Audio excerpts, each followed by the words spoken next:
Now, a lot of people are confused as to why YouTube is hitting a bunch of channels with inauthentic content. They think YouTube is stealing. And when I was seeing this happen, I was like, logically, that doesn't make any sense. As a business, YouTube is getting a shit ton of views. It doesn't matter what it is. If it's AI stories and it's getting a lot of views and it's making the company money and there's advertisers happy, what's the big deal? Why would they purposely promote AI features and tools while demonetizing channels that are using AI and bringing a lot of money to the company? Well, I have the answer.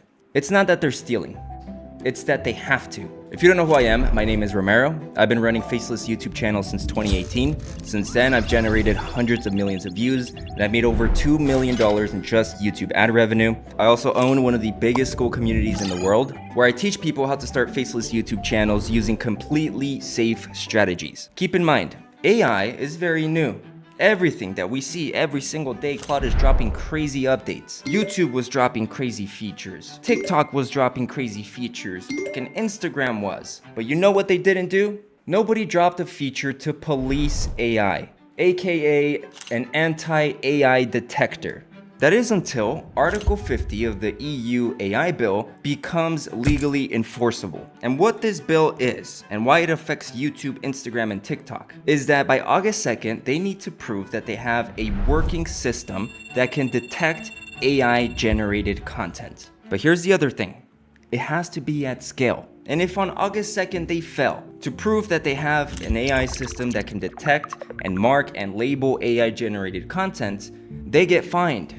Like a shit ton of money. And these fines can go from $15 million up to 3% of their global annual revenue, which is, if you're Google, 3% is gonna be billions of dollars. So the AI race right now is not who can drop the coolest feature, it's who can drop the best AI labeler and detector in the market. Now the bill doesn't mention you have to demonetize 100,000 YouTube channels, but I'm sure that they probably have a number in mind. So what's this AI detector that YouTube is using? Well, I mentioned it a few months ago in one of my YouTube videos. It's called SynthID. And what SynthID is a watermark. A watermark that is so small that it's invisible to the human eye. It's in the pixels. But this watermark also appears in audio via sound waves that we can't fucking hear. They're on some alien shit, okay? They have alien technology. But Google it. Google all the things that SynthID can do. It can even analyze scripts or watermark scripts. Anyways. Did you guys know that on August 5th, 3 different divisions from YouTube combined into one? They haven't done that in the last 10 years. They put 3 different teams, 3 different divisions in one single building. They sit next to each other. They see each other going up the elevators. Do you know who it was? Let me introduce to you Johanna Voolich. Johanna Voolich is the new VP of Viewer Products at YouTube. She was actually promoted to this position on November 5th. And she is the one that inherited all of these divisions. They all came to her. They all report to her. But here's the crazy part. Here's the convenient part. What a coincidence that the trust and safety, search and discovery, and the division that handles the algorithm and the recommendation system itself were moved into her building. On November 5th, the lady who just got promoted. Now let me introduce Matt Halprin. Matt Halprin is the VP of Trust and Safety at YouTube. He works under Voolich now. He reports to her. Now Matt is interesting because he didn't come out of nowhere. So before YouTube, Matt Halprin worked at Yelp and eBay. And it seems like the only reason he gets hired is because in every single company he's worked, he's built an automated reviewer system. This is a system that terminates channels based on circumvention. You know, if you try to evade, he tracks your IP, the human reviewers, the human appeals. That whole system was created by this guy. And he did it before with eBay and Yelp. So why does this guy report to the lady that is in charge of products? AI kids, AI premium subscriptions. I'm assuming she'd be in charge of revenue, completely different than trust and safety. Let me introduce to you the third person. So Cristos Goodrow. Goodrow is the VP of engineering at YouTube, right? And he's been running YouTube's recommendation system since 2011. He also co-authored it. This guy's the GOAT.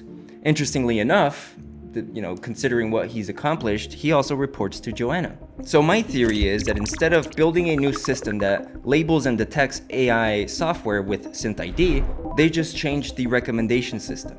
So the same tool that decides if they're going to recommend your video also decides if you get hit with inauthentic content or even terminated. Which sounds crazy, but how convenient. What a coincidence that exactly the teams and divisions at YouTube that can do something like this are all in the same building now as of November 5th of 2025, not that long ago. And the reason there's so many false positives, right? So many channels actually getting hit when they don't deserve it is because they changed a big factor of the algorithm, right? And it's not fine-tuned yet. So all of those high quality channels that are getting hit to YouTube, it's just a necessary evil. It's collateral. Now here's the biggest thing though. Here's what happens after. By August 2nd, YouTube is going to demonetize enough channels to show and prove that they can, that the SynthID at scale can wipe out niches, can wipe out channels. And they're going to get the approval on August 2nd. They're going to pass the test. Well, at that point, SynthID is going to become, I don't know if this is the correct phrase, but legally binding. It's going to become the quote unquote correct way.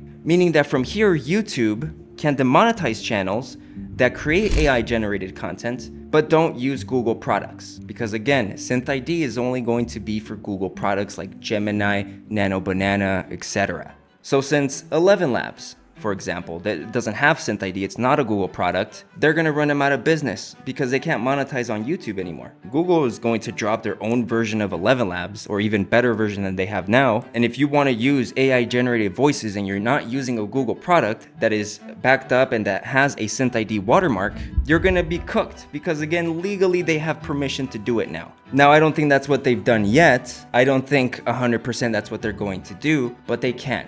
They can if they wanted to. Here's something interesting though. SynthID, they're gonna be selling it. For example, let's say TikTok doesn't pass, or their AI detector isn't as good. They can go to Google, like you can literally Google SynthID right now, and you could sign up for it. Your company can sign up for it. You could start using it. You can be part of the Google product team. So Google can sell SynthID to Meta, start using it on Facebook. Imagine how much money they're gonna make there. All of the new companies that are coming in the future, if they wanna make media with AI, they're gonna have to have SynthID or something similar that another company drops that passed the AI 50 bill, which makes you think, you know, how everybody was talking about AI slop. I feel like that was propaganda. It was propaganda, so the termination waves that are coming in the future and that are happening right now are pushed under the rug because, you know, everyone's asking YouTube, why are you doing this?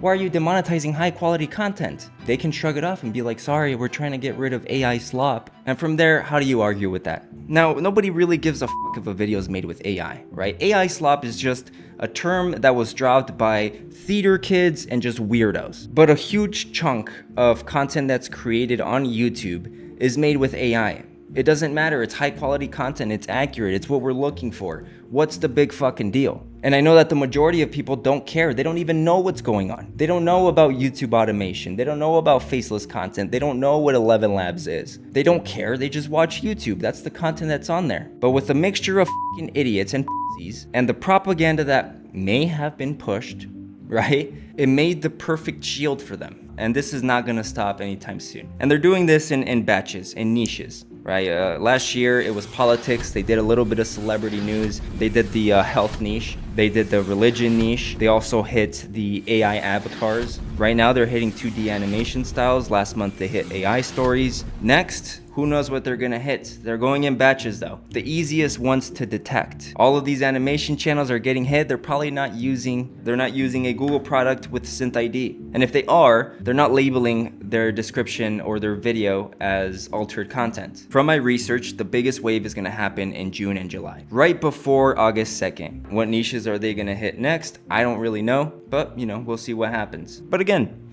this could have all been a coincidence. You know, YouTube decided to reorganize their structure after 10 years and coincidentally put those people in the same building. I don't know though. I don't know.